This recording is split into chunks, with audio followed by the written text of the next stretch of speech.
Alright, Shalom, Shalom, Israel. First and foremost, I want to give all honor, glory, and praises unto YAHAWAH Hashem, Yahawashi Hashem, Rakakadash. Shalom to my AHPARYAM, who are diligently waiting to be delivered from the spinal captivity. This is Brother Kawakub coming at you with another lesson. I'm just going to flow through the spirit. I actually did have some lessons I wanted to get into. Alright, so my last lesson I was talking about this one survivor chick, right? This chick in Survivor, alright? And basically what she had done, she proved her faith. She showed her faith by her works. Let me get that.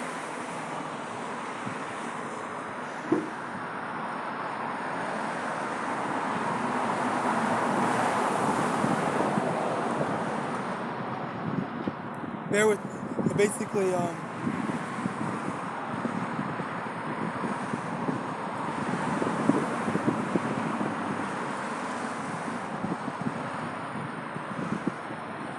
James chapter 2 verse 18. Yes, yea, a man may say, thou hast faith, and I have works. Show me thy faith without thy works, and I will show thee my faith by my works. All right. So that is a perfect example of showing your faith through your works. And, well, in a way, yes, but at the same time, no. The way it is, obviously it's not actual works or anything that's helping out the ministry. Well, it is actually. All right, funnily enough, it is. And the way it is, it does kind of help the ministry, because you're showing that you are not someone that's going to fold. You stand strong on your beliefs. Okay, that ties into just in general people with morality. Are you willing to like kill a kid in order to get money and stuff like that? Are you able to do bad things in order to get ahead in life? These are the type of questions that you need to ask yourself. And if the answer is yes, then that's where you have to reevaluate your morals, right? And the reason why this is so important is because the reason why this is so important is because are you gonna stand strong for the sake of Yahweh Shai? Are you gonna stand strong and stand to your beliefs in the face of adversity, in the face of your enemies? Okay, especially in this society that we're living in now, which exalts and exemplifies wickedness and secularity or godlessness. All right, basically the same thing. It is basically the same thing. All right, and the thing is, it even goes into the whole Olympics thing. When the Olympics had ridiculed the Last Supper, while yes, the Last Supper is not physically, it wasn't physically, actually Yahawashi, but it was still an event that happened with Yahawashi, albeit not physically or visually 100% accurate or true to what had actually happened. Right now, as well as the people also not being a part of it, but the message still stood, where they were trying to attack, the God of the Bible. It's like Yahawashi, and in general the God of the Bible. So as a result of that, are you gonna be able to say, hey, you know what? That's not right. And as a result of that, I'm gonna boycott the Olympics. I'm not gonna watch this. Because how dare you guys insult for me? Because if anyone had said, if someone had gone up on the Olympics and then just called all the alphabet people the F words and a bunch of devils and stuff like that, that person would have gotten canceled. That person would have just been taken off the air and all that stuff. But because it's because of it's the God of the Bible, it's Christianity or whatever, because it's something that involves the Bible, it's okay to make fun of it. It's okay to insult it. All right, and that's where just people in general, because a lot of Christians, okay, surprisingly so, because even Christians, I literally see so many Christian channels that have no problem making fun of, you know, the events that took place, calling Joseph a cuck, saying, oh, why did you make Abraham about, why were you making Abraham, like, saying, oh, psych, about to kill his son and stuff like that, okay? People, they have no issues making fun of their power and the book that they worship, but yet let someone else do it, and then now it's a whole big deal, all right? So number one, that's hypocrisy, but number two, it is a good thing that they are, you know, standing up for it, because we are supposed to stand up for our powers. We are supposed to stand up for what we believe in. It's not right for them to utterly shame and transform the image of which they already did. The point still stands.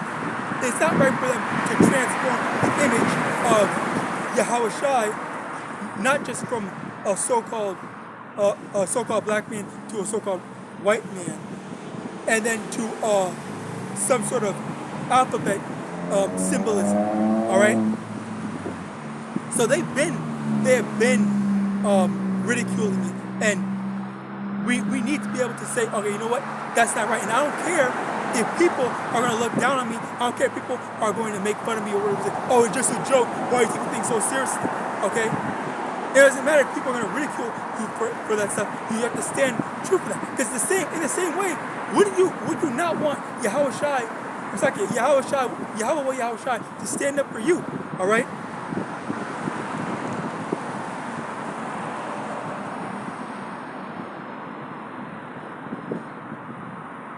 Let me get this real quick.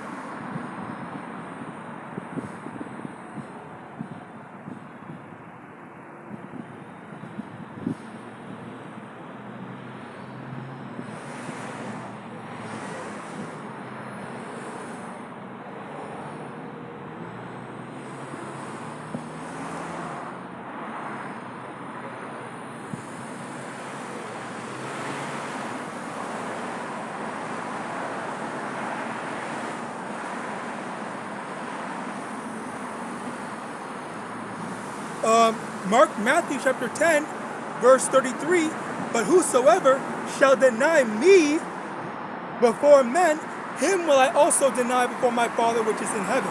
All right? So right there, all right? If you are going to deny Yahawashi, if you're going to say, oh, yeah, that's a funny joke, yeah, that's okay, all this stuff like that, if you're not going to, you know, stand up and, you know, be, what's the word, a part of if you're not going to claim your Heavenly Father, your Heavenly brothers, older brother, whatever you want to call it, all right, then of course in that same way, our lords are going to deny you, all right? You can't expect Yahawashi to say, oh yeah, I know this person, I know John, I know Smith, I know whoever, when you said to men in front of people that are all lower than Yahawashi, I don't know them. You didn't stand up for them, okay? You didn't make yourself known in the eyes of men that you are a follower of Yahawashi, all right? So how can you expect Yahawashi to deny you and say, because the thing is, Yahawashi is the mediator, all right? So, the Most High Yahawah is in charge of most things, or everything, I guess. Everything, Slaki, to be more specific. I'm not trying to get into the semantics, but basically, while Yahawah is in charge of everything, at the end of the day, all right, there is a middleman to go through. And for Yahawashi, if you are not gonna, let me actually get that quickly before I was about to get it.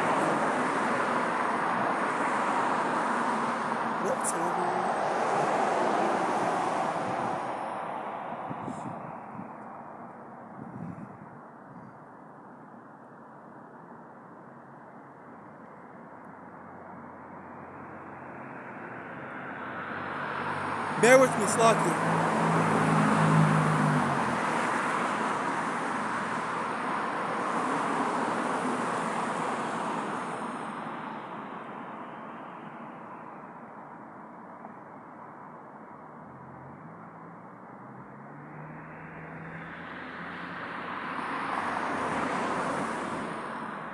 That's crazy. That I don't know why I misremembered. The servant is not greater than his master, when it's supposed to say, John chapter 15 verse 20. Remember the word that I said unto you, the servant is not greater than his Lord. If they have persecuted me, they will also persecute you. If they have kept my sayings, they will keep yours also. So I'm just surprised, Lucky. I'm just surprised that I vaguely remember hearing it say, the servant is not greater than his master. Maybe that might be another translation, but we're moving on. It says the servant is not greater than his Lord. If they have persecuted me, they will also persecute you. So in that same sense, you can't be shying away from persecution, all right? The same way that Yahawashi, who, by the way, he had money, all right? He didn't have to live the way he was living. He could have just, enjoyed a nice lifestyle, but he threw it all away just for the sake of serving, better serving Yahweh, Ba'ashem Yahushai, all right? Dedicating his life to serving, better serving Yahweh, Ba'ashem Yahushai, all right? Like that's true dedication, all right? And that also reminds me of this.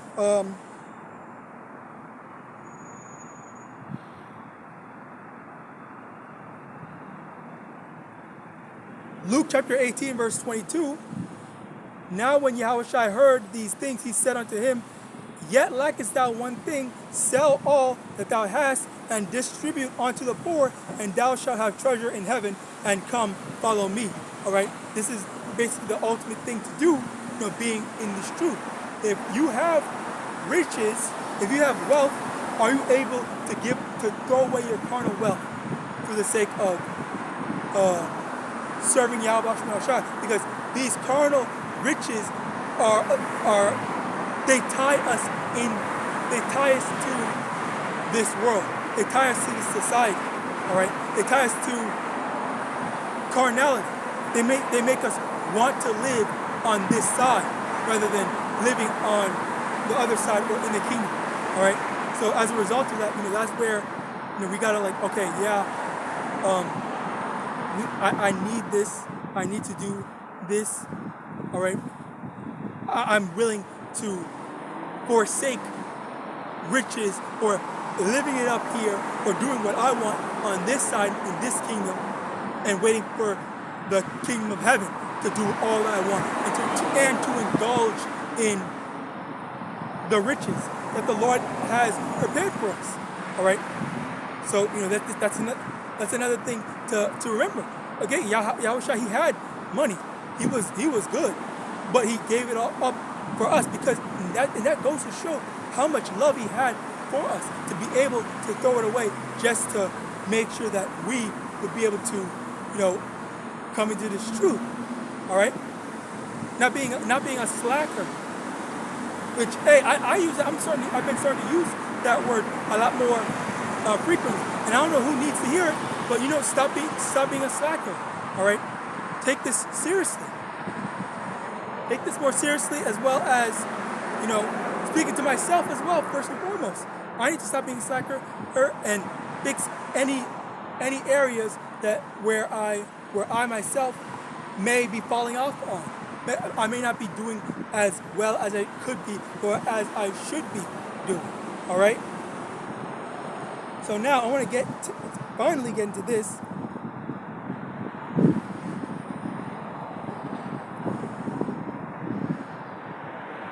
So basically, this is a little bit of a comment response, right? Just a little addition because I did a few, and a lot of people that go on the comment boards, specifically on the comment boards, not the people that are watching the video, but specifically the people that are on the comment boards are either not studying or let me rephrase that, are literally just complaining, or they're just Christians that just found this channel.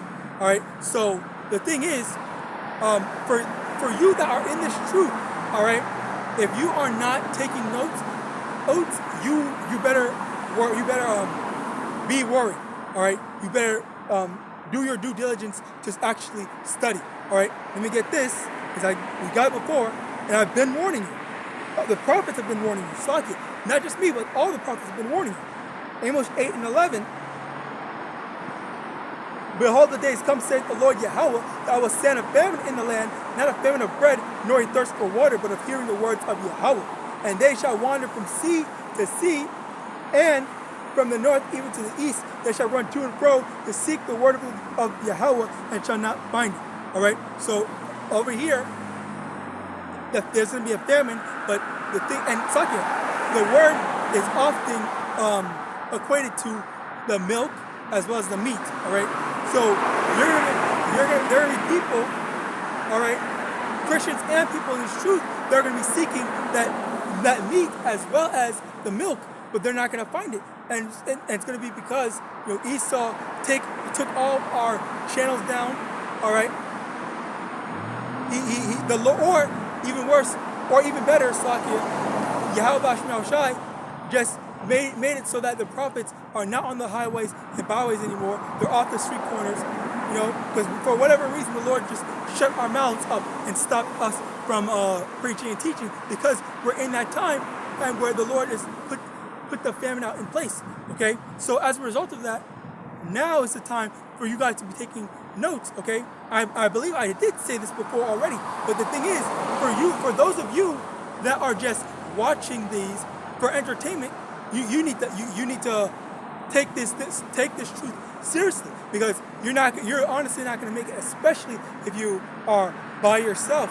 If you're by yourself and you're just watching videos and you're not actually trying to comprehend and assimilate this information as a part of your own knowledge and wisdom, then you're done for. And let me also get that.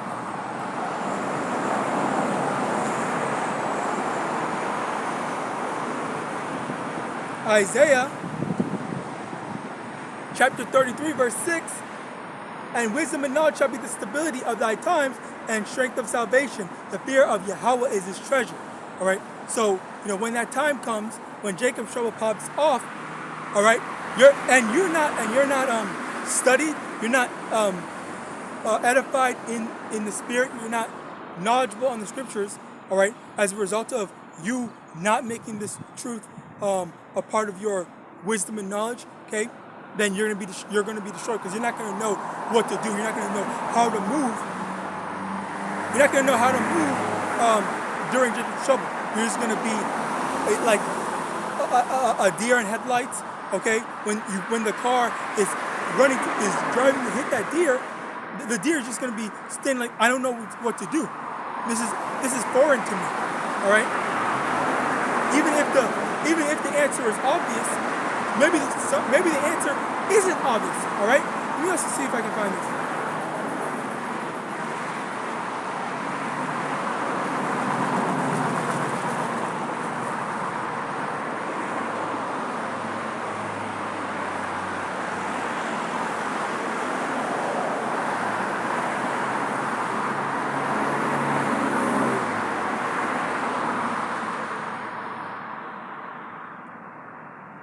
Bear with me one moment.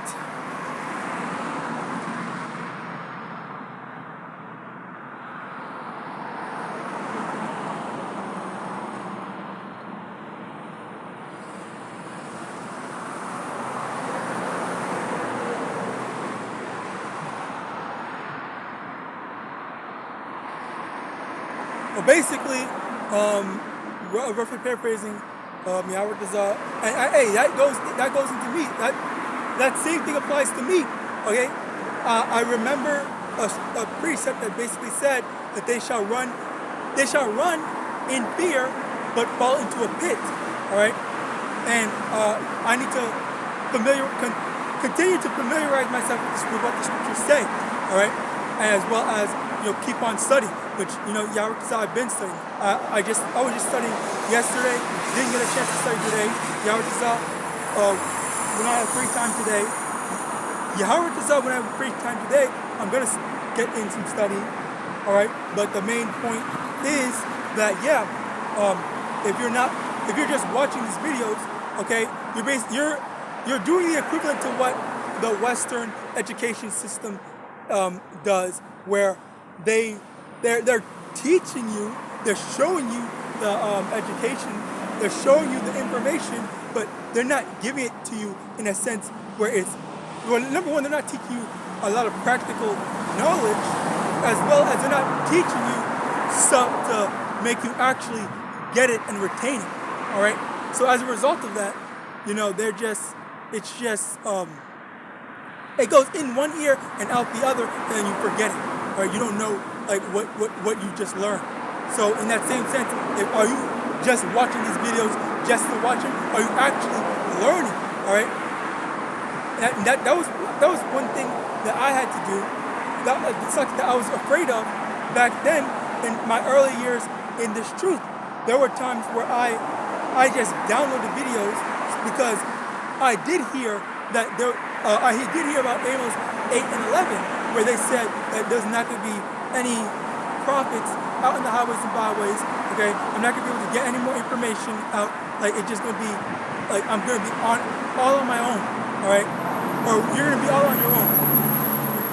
You're going to be all on our own. So I thought, okay, so let me just download this information and I can just, you know, refer to it at that point in time. But now I don't need that anymore. All right, I've been studying and taking notes. I still have some of them downloaded on my computer, but you know, I for the most part I deleted most of them, like, because I genuinely don't need it anymore. Because I made these the information my own. So it's on my thing. I can break it down if I see it. I can comprehend it. I know a general idea of what's going to happen, and I'm still growing in that aspect. All right. So in that same sense, you know, you all have to do the same. Yeah, maybe you might be afraid that you won't get the breakdowns and understanding now, but you know, it takes time for you to grow, and you have to start today. You have to start right now. Oh, okay. Start right now to, you know, start learning the small stuff. Don't go after the big breakdowns. Okay. Take your time in the simple stuff. It says, desire the sincere milk. Don't worry about the meat yet. All right. When you're grown in the spirit, then you worry about the meat. But yeah, also, in addition to that, I had also made a video. I forgot what the name of it was. It was basically talking about becoming Bible men, where there would be a point in time when maybe the Bibles get banned and there's not going to be any Bibles and stuff like that. So as a result of that, we would just, the men of the Lord that made the scriptures their knowledge, all right? The men of the Lord that made the scriptures their knowledge would just, you know, they wouldn't need the Bibles because they would know generally what the scriptures say, okay? Because we're constantly familiarizing, we're constantly, you know, hearing, reading, and stuff like that. That's another precept. Revelation chapter 1, verse 3, blessed is he that readeth, and they that hear the words of this prophecy, and keep those things which are written therein, for the time is at hand. All right? So blessed are you going to be for just reading. On top of that, also hearing the words of the prophecy, okay? And as well as, you know, making haste to actually,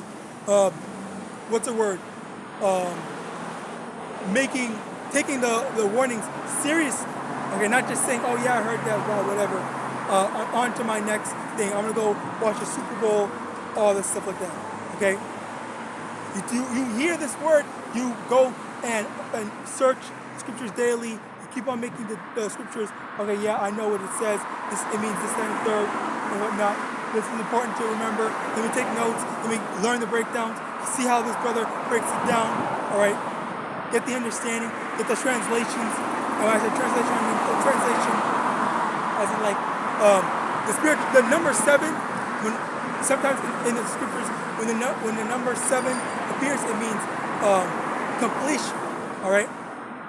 So now you have to understand, like, in some instances, 7 doesn't just mean literally 7.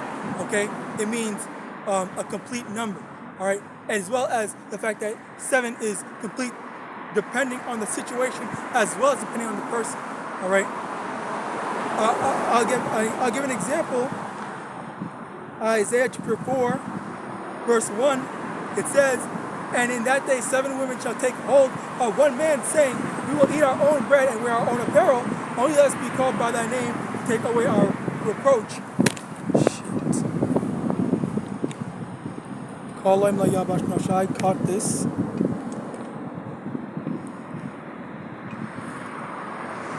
So yeah, as I read Isaiah chapter 4, verse 1, it says 7 women that take hold of one man.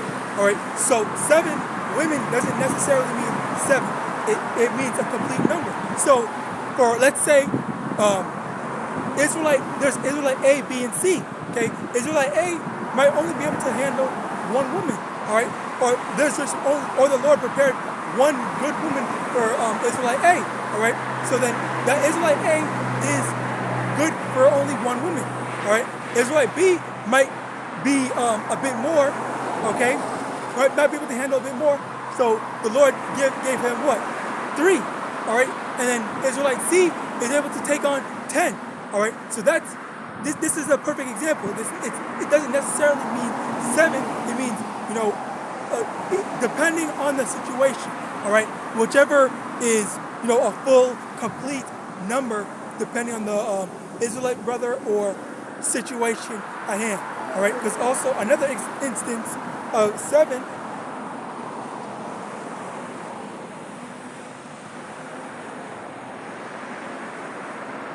Matthew chapter 18, verse 21, then came Peter to him and said, Lord, how oft shall my brother sin against me and I forgive him?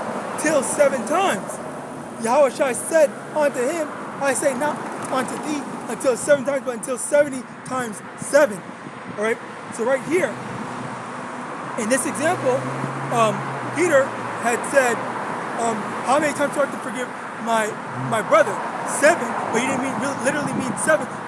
He meant a complete number of times in the sense of like, okay, I understand that this person, I can understand that this person does not want to change their ways.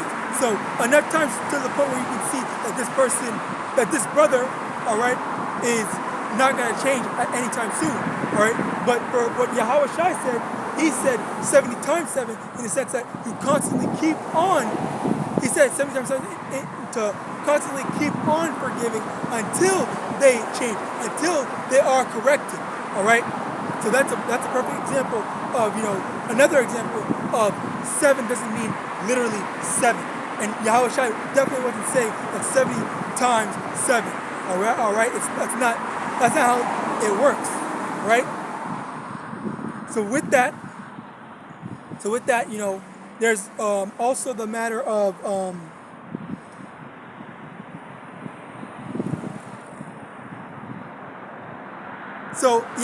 with that, there's also the matter of, as I said before, the Bible men. So just because I said, the Bible might get banned, all right, it doesn't mean to just forsake or throw away the Bible altogether. And Slakia, I did not say that in the video initially, because the truth of the matter is that some people will take the things that you say too literally. So now I'm making that correction, all right? Because that was off of me to just say that, and people definitely take things like out of context or even just too literal. So what I mean by that, when I say Bible men, yes, you familiarize yourself with what the scriptures say, but that doesn't exactly mean, oh, well, forget the Bible, oh, like, I already know what it says, okay? So if you can, obviously if you can, you definitely need to keep the Bible with you, and, Yahawadah, you're actually able to keep it, you're actually able to hold it, but, just in general, it's just like not putting all your eggs in one basket and hoping that you're able to have both, the information. It's better to have and not need, but than to need and not have, all right? So you'll have the information as well as you'll have the actual physical, tangible tool to go back to reference if, in case you might forget a little detail here and there, all right?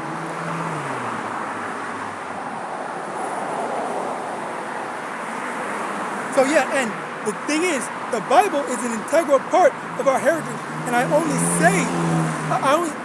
want to bring that out and talk about that in the event of us losing the Bible. Okay, in the event that you lose the Bible, then you don't really have to worry. Okay, it's at times like these where it's like you're going to be worried about something happening, and you plan ahead of time that, okay, so if something does happen, then I have this to cover me, to protect me, so that nothing bad will actually happen. But in the event that it doesn't happen, then you won't have to worry. All right, you're going to be taken care of. You're going to have all the necessary tools to get you out of this hardship. All right. So with that,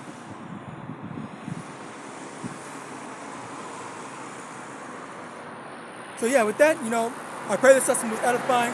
I pray this clears things up. It's a short little addition. I can't really stay here too long, but I pray this lesson was edifying. I want to get Yahawadah next time. I'll stay longer. But with that, I pray this lesson was edifying. I want to give all honor, glory, and praise unto Yahawah, Ba'ashem, Yahawashi, Ba'ashem, B'kakadash. Shalom to my Akim, walking more diligently, waiting to be delivered from this violent activity. Abad, and Shalom. Stay prayed up in Shalom.